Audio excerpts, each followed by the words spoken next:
Olá pessoal, tudo bem? No vídeo de hoje eu vou mostrar para vocês como duplicar uma página em um post. Para isso a gente vai usar o plugin Duplicate Post. Mas antes de começar o vídeo, eu peço para vocês curtirem o canal e também se inscreverem para receber as novidades. Então vamos lá. O plugin Duplicate Post é bem fácil, você vai encontrar ele na loja do WordPress. Ele aparece esse errinho aqui, ó, mas você pode ficar tranquilo que é só a atualização. Daqui a pouco já sai uma atualização e já vai corrigir isso, porque ele está funcionando perfeitamente, tá? Pode ficar tranquilo. Você vai abrir o plugin, né, a configuração do plugin, Duplicate Post, em configurações.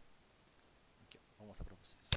Só para facilitar, né? Porque às vezes a gente vê o pessoal fazendo os vídeos e não mostra os detalhes.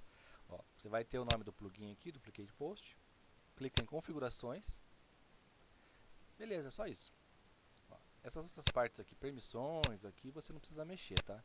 Permissões é se você não quiser que outras pessoas tenham acesso ao Duplicate Post. Mas você não precisa mexer nisso. Se você for um site normal, simples assim, não precisa mexer, tá?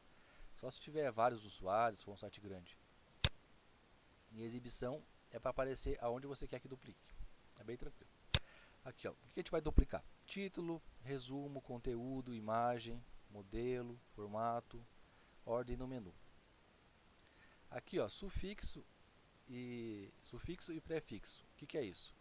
Sufixo você vai colocar uma palavra depois do título. E prefixo você vai colocar uma palavra antes do título.